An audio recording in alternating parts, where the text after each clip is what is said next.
In this video, we're going to solve system of equations graphically in context. So we're going to work our way through some word problems, and our goal is to create the graph of two functions and see if and what the solutions are. And so here in this first problem, we're looking at summer camp is organizing a hike. They need to buy granola bars for the campers.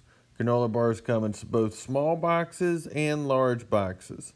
Now, I'm going to start highlighting things. Each small box has 6 granola bars, and each large box has 24. The camp bought 4 times as many small boxes as large boxes. All right, so 4 times as many small as large, 96 granola bars in total.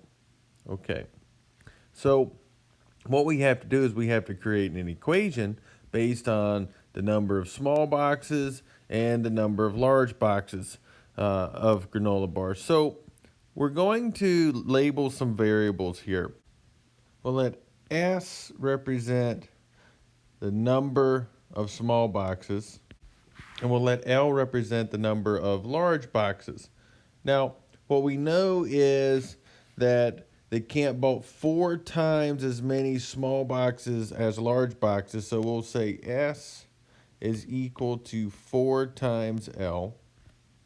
And we also know that altogether there's 96 granola bars. All right, so when I put together however many small boxes I have, which there's 6 granola bars in each small box, so 6S plus 24 granola bars per large box, altogether that has to make 96. Now, we want to graph these equations. Now, in order to do so, we need to have them in slope-intercept form. Now, we need to label our axes from the traditional XY axis to match our variables. Now, we could have picked variables X and Y and kind of had to skip this process, but what I'm going to do is I'm going to let the vertical axis be S and the horizontal axis be L, and to help us graph. So I basically, with that being said, instead of writing my equation as y equals, I have to write them as s equals. So I already have this s is equal to 4l. I need to rewrite my second equation to be s equal. So I had to subtract the 24l to the other side. We end up with 6s is equal to negative 24l plus 96. And then we're going to divide by 6 everywhere.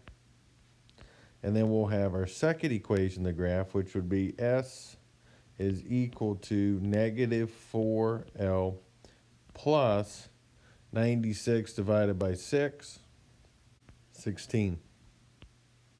Okay, so we graph our two lines, and remember the solution to the system is going to be the intersection point of the two curves. And what we have is we have the coordinate 2, 8.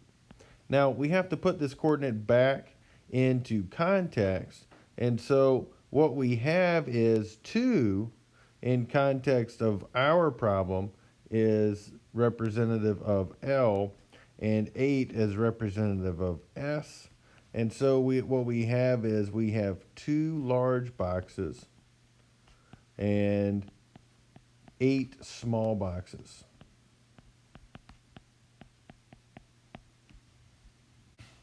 Okay, let's look at this one here. So, Drama Club is selling tickets to their play, and they want to raise money to cover their expenses. Each student ticket sells for $8. Each adult ticket sells for $12. There's a total of $960 of revenue, and the sale of 100 total tickets. Graphically solve a system. Now, this time here, I'm actually going to follow the directions, unlike the previous problem where I made my own variables, S and L, but they actually told me to use X's and Y's here. So in this one, I'm going to do what they say. So the number of student tickets is X, and the number of adult tickets sold is Y. Now, what we know is we sold a total of 100 total tickets. So number of student tickets plus the number of adult tickets added together, we sold 100. All right, and we know we're going to graph, so let's go ahead and write that as y equals. So I'm going to minus the x to the other side. And we have one equation here in slope-intercept form as y is equal to negative x plus 100. that we're going to graph. And we need to get our second equation. All right, well, each student ticket sells for $8. So student tickets are X, so 8 times X plus the $12 adult ticket, which would be 12 times Y, generates my total revenue of $960. So we're going to write that in slope-intercept form. So I'm going to minus the 8x to the other side. We have 12 times y is equal to negative 8x plus 960. And then we want to divide by 12 everywhere. And we do that, we'll get our second equation, which would be y is equal to, now reduce negative 8 over 12 makes negative 2 over 3 times x, and then plus 80. Okay, now we're ready to start graphing. Now, graphing these is going to be a little bit trickier than before because of the scale that our graph is in. All right, so like this first equation, we have a y-intercept of 100. I put a dot at 100.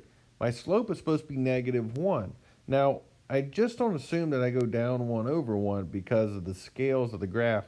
Now, every block vertically is 10, and every block horizontally is 10 also.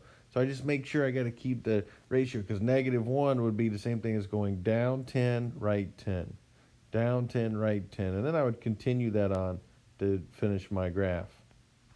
All right, so down 10, right 10, basically end up with this nice diagonal line. And we have that there. All right, and then we want to graph our second equation, which is negative 2/3 x plus 80. So I have a y-intercept of 80. And then a slope of negative 2/3. Well, that's the ratio and the rate of change. So I would go down 2 units over 3, but since I'm in going by tens, instead of down 2, I'm actually going to go down 20 over 30. Then down 20 over 30. So down 20 over 30, down 20 over 30.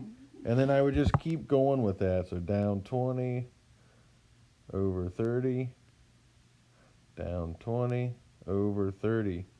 And I get all my points, and then we connect our dots from there. And then we'll look for our solution. Now remember, the solution to the system is where the two lines cross, and they cross at the coordinate here that is at 60, 40. Now, I just don't leave it like that because I have to put these back into context. And so remember, X is the number of student tickets sold. So we sold 60 student tickets. And then Y is the number of adult tickets. So we sold 40 adult tickets. All right, next one. Lincoln has X dimes and Y quarters. He has no more than 24 coins worth at least $3.50 combined. Solve the system of inequalities and graphically determine at least one possible solution. All right, well, so he has X dimes and Y quarters, and together the number of coins he has is no more than 24. Well, no more than 24 means less than or equal to 24 number of coins when I add them together. And we also are going to have the monetary value. So we have $3.50 when I combine the number of dimes and quarters together. Well, a dime is worth 10 cents, so 0.1x, plus a quarter is worth 25 cents, so 0.25y, and worth at least $3.50. That's got to be greater than or equal to $3.50. Okay, well, now we got to write these equations in slope-intercept form so that way we can graph them. We'll do the easier equation here first, where this top one, all I got to do is subtract x to the other side, and we have y is less than or equal to negative x plus 24. So there's one equation. Now I'm going to change colors here, and we're going to do with the other one. So we want to do the same thing here with this other equation? Well, I would subtract the 0.1x to the other side. And so we have 0.25 times y is greater than or equal to negative 0.1x plus 3.5. And then we would divide by 0.25. And that's going to give us y is greater than or equal to negative 2/5 x plus 14. And so we have our two inequalities here to graph. And so we'll start with the one that we just did. So we have a y-intercept of 14. And we have a slope of negative 2/5. We pay attention to our scale. Our scale is in twos here. All right, so I could, since I'm just looking at my scale, I can't necessarily just go down 2/5 because I'd have to go in between. But I could go double both top and the bottom. I'd go down 4 and then right 10. So that would be down 4, right 10, and I would put a dot. All right, and down 4, right 10, put a dot. Down 4, right 10, and put a dot. And so that way I paid attention to my scale carefully. Now, this is going to be a solid line because of the inequality sign, so I'll connect the dots with a solid line. That goes through them all.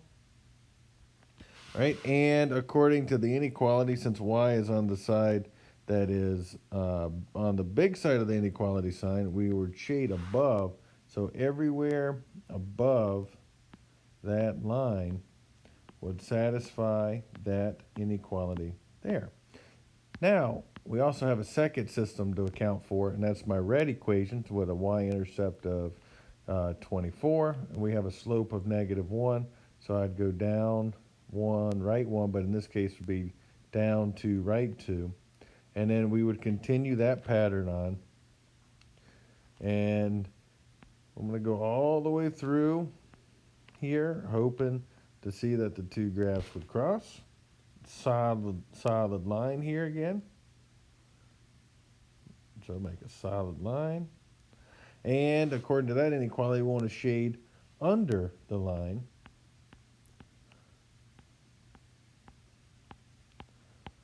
All right, so now we're looking at our system.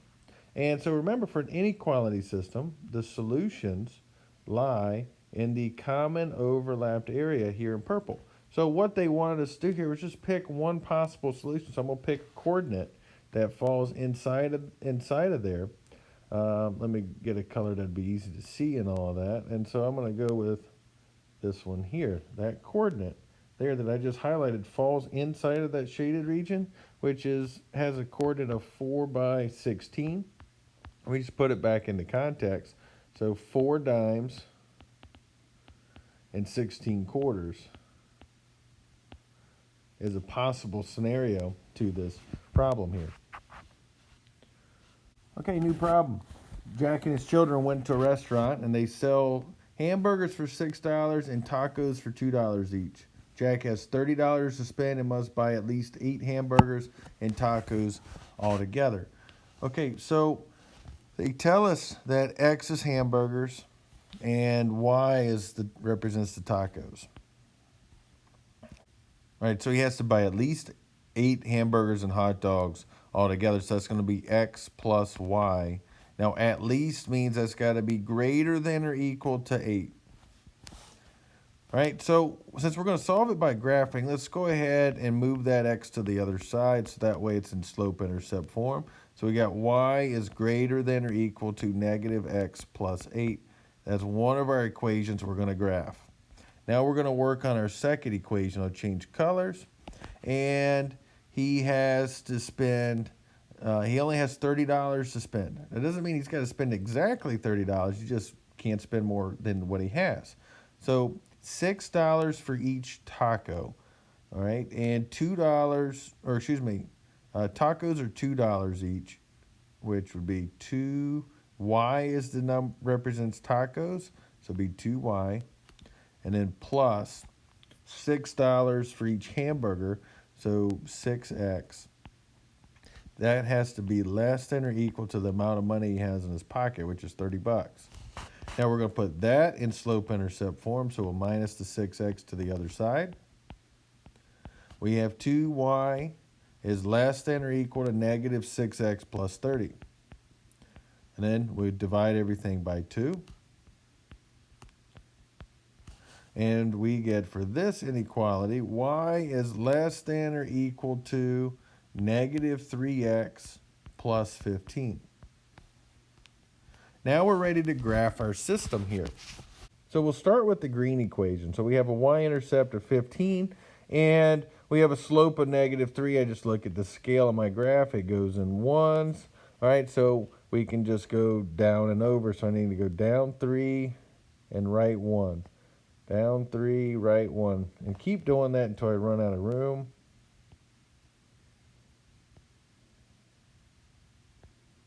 All right, and looking at that inequality, it's going to be a solid line because of the symbol that's used. And then we would figure out what way we would shade. All right, so according to that inequality, we want to shade underneath that line because y is on the small side. So anything down here in this region would satisfy this first inequality. Now, we want to graph the second one. Well, the second equation has a y-intercept of 8. It has a slope of negative 1. And then so I would start plotting those points.